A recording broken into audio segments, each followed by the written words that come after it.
All right, everybody, you guys can hear, right? My phones are all out, so. This is the tax accountant panel. We're here for world building because we are fantasy sci-fi writers. We're the cool guys, not like the romance in the books. So, no, I'm just kidding, they're all wonderful authors as well, but we are the cool guys. So what we're gonna do is, I have a few questions that we're gonna go through the panel with and try to answer for you.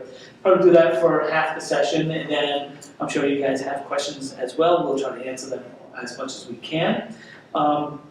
If you have questions during that time, please try to keep it to general questions and not like specific to like something that you're working on and stuff like that. We can always answer them at our tables because we're going to be out there for the rest of the day. We'll be glad to talk to you.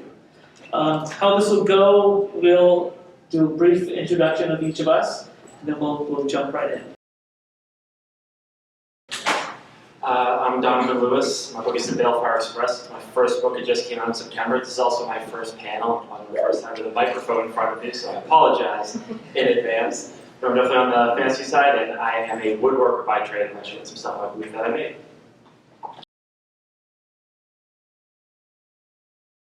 Yeah, for the fantasy side, I would definitely just to build on that of internal consistency. I like to have like a cheat sheet of like, this is all the rules of my world. So I kind of refer back to that because for me the biggest thing is when they pull out like some spell in the last quarter, it's like, wait, you could do that all along? Why didn't you do that earlier?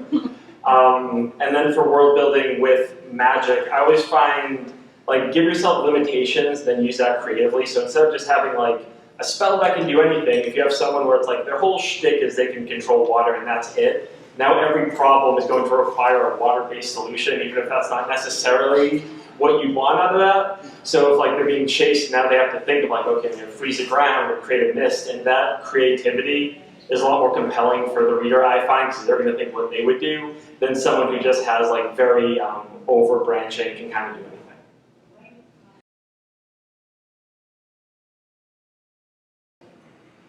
I think the real magic is the friends we made along this kid. That's not magic, I swear to God, that's not right. For me on the fantasy side is, if you're in a fantasy setting, find a real world setting that kind of mirrors it, and at least use that as your basis. So if you start to just make stuff up, someone will catch on to it, of like, you know, they had to mine through the sandstone to reach the gold. Someone will be like, actually, that's not how that works. So the more you can keep it leveled as like, even just like the animals and like the different types of trees, like those are little things that don't really matter individually, but overall, like when you start talking about those different things, it builds in a picture that's a lot stronger. It will keep you from, it lets you focus on the changes you want to make and not worry much about all these little inconsistencies that you have to worry about standing out.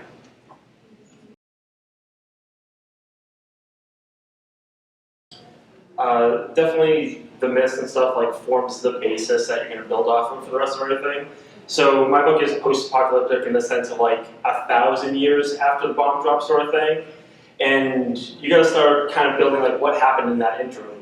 So in this, okay, we've got zombies, we've necromancy running around, and eventually someone's like, maybe nukes will fix this, because unsurprisingly. And now humanity's just kind of like barely holding on the edge. So you start to think of, like, we've got people today who are like, I am God, I have magical powers.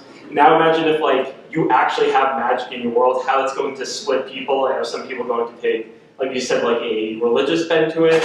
Like whatever you're putting as the basis of this world or the magic is going to be taken differently by different cultures. And I think one of the best ways to differentiate them is to having a bunch of cultures look at the same thing and all take different meaning from it. And it's a great way, at least for me, to draw very fine lines between them.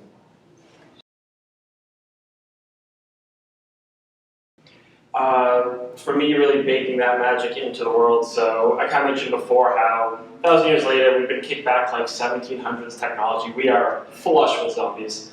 And the magic that we have is balefire, which is this ever-burning purple flame. As long as you and a zombie are both in a light, you can control it to an extent, kind of the same way that you could like give commands to a well-trained animal. And you can do lots of fun things, like for example, get it to like pull a sled, which is what the Balefire Express is. It's a bunch of zombies rigged up like sled dogs, pulling a bunch of sleds everywhere. But the fire part is interesting because, well, fires can go out and now all of a sudden your sled dogs are very, very hungry, or light can get blocked and lead to a lot of interesting things. And for me, trying to find ways to deepen that complexity, like I wanted these to be more than like Walking Dead. I wanted them to retain aspects of who they were as people, which are like super useful, because if he was a soldier, awesome. He like kind of remembers how to use a sword, he can defend me, great. But the problem is if you just like pick one up on the side of the road and you don't know what it does, you might wake up one day and it's like, maybe it was a chef and it's caught like a squirrel and it's trying to like, get your camp on fire, trying to make like risotto, because that's what it is. It's a lot of just like, oh, well, my character, Winona, like, I want her to be like a badass heroine, and she's kind of just like a very exasperated mom a lot of the time. It's just like, so finding those ways to be like, okay, we have like an unlimited workforce, but also might need us, and how that will change how your world functions and how it progresses. For me, being post-apocalyptic, the big thing is like, well, what's still going to be around in 1,000 years, and looking at like what has been built 1,000 years ago. Like most of the stuff, like yeah, you have like train tunnels and things like that, but a lot of stuff is not going to be around, and kind of finding the right place for that. For the non-physical stuff, I was definitely going to like write in a modern vernacular. I was going to go old English, but trying to stay away from like modern references. Like we don't realize like how many of the things we say, like damn kids with your poggers and all, like the things that we use and not even realize that someone without a cultural basis that we have no idea what we're talking about. So finding that way to speak in a modern way, but avoid those pitfalls that are actually like super, super specific to our current time and culture.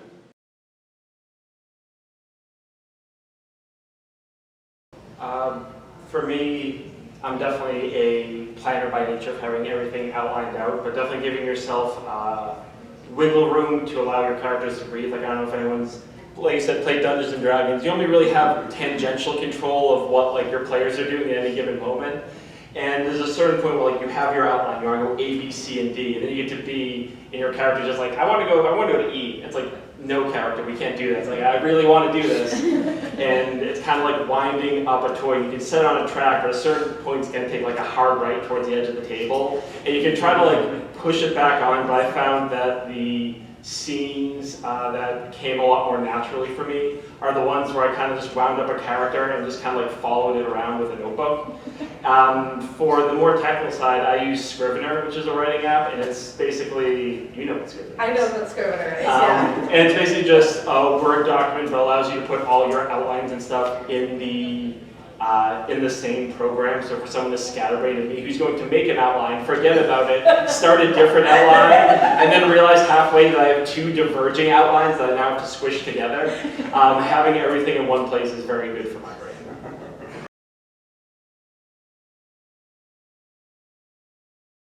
As someone who sweats the small stuff, for me, it was a lot of just figuring out like what will survive and what won't survive. So very early on, I'm like, imperial measurements are not surviving the apocalypse. The fact that like 1 foot and you get like 5,000, that's never gonna survive. But like, you know, centimeters, and turns out there are decimeters between centimeters and meters, something I had to learn about. I was like, okay, that makes sense that if any of this survived, people could extrapolate measurements. So when you're looking at whatever system you're writing in, it's kind of like we were talking about before, using those real world things in a smart way. And definitely like, you can have a plan, like you said, where it's like, well, they can't breathe, and also there's heavy gravity, and also it's tightly locked. And you can do that, but each one of those is going to twist the culture in a different way and make your job harder. But more power to you if you want to go for it.